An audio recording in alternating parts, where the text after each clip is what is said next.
Lana Turner's father was murdered when she was young, so her mother moved the family from Idaho to Los Angeles, California. Turner was in high school when a Hollywood reporter-publisher noticed her drinking a soda at a local cafe. He introduced the teen to Zeppo Marx, and the Marx brother brought her up to MGM's Mervyn LeRoy. Soon after, LeRoy cast Turner in 1937's They Won't Forget before signing her to a permanent contract. Although the young starlet didn't have a large part, Turner's tight-fitting skirt and sweater helped turn her into a Hollywood sex symbol and poster girl. Ava Gardner's photographer brother-in-law sent her photo to MGM when she was only 18. Although Gardner was studying to become a secretary, she changed her plans when the studio offered her a screen test in 1941. The young woman didn't have acting experience, but she was given a 7-year contract based on her looks.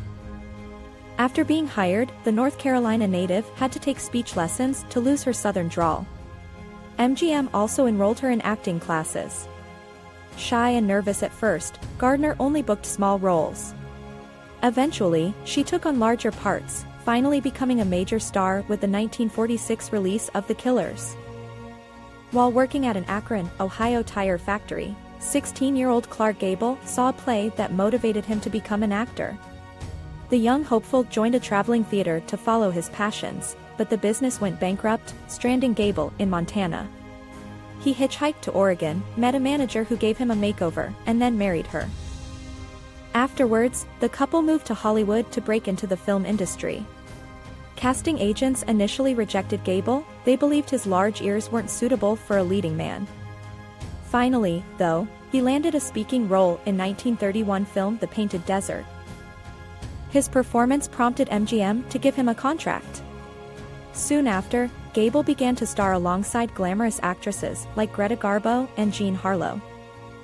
Born in Belgium in 1929, Audrey Hepburn was visiting Holland with her mother when Nazi soldiers invaded and trapped them there. After the war, Hepburn moved back to London, studied ballet, and worked as a model. She was approached one day in 1951 by Gigi author Colette. The French writer thought the young woman would be perfect for the title role in a stage adaptation of her novel. Hepburn signed on, and after starring in the role on Broadway, she was almost immediately offered a role in 1953's Roman Holiday with Gregory Peck. The role won her an Oscar and led to the rest of her remarkable career.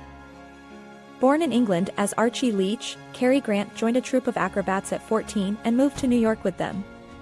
He decided to stay in America instead of returning to his native country. Grant appeared on Broadway and found work as a stilt walker before moving to Los Angeles, California, to try his luck in Hollywood. The hopeful actor failed his first screen test, but was hired by Paramount after a second attempt. The studio insisted he change his name.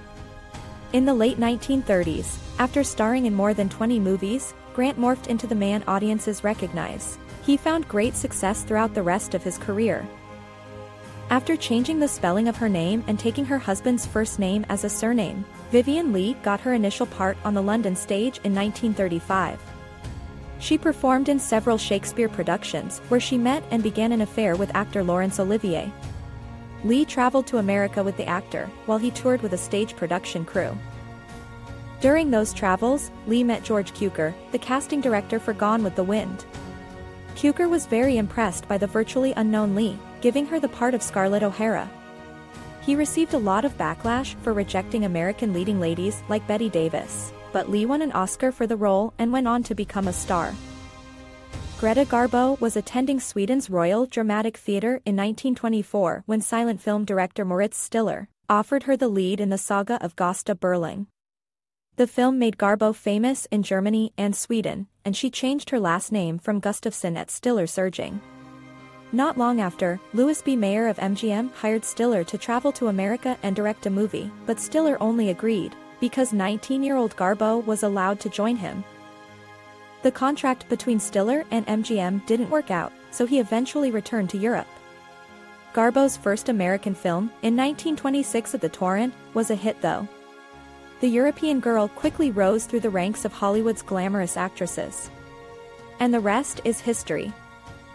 To see more of the old stars, go to www.picturesofcelebrities.com and please like and share.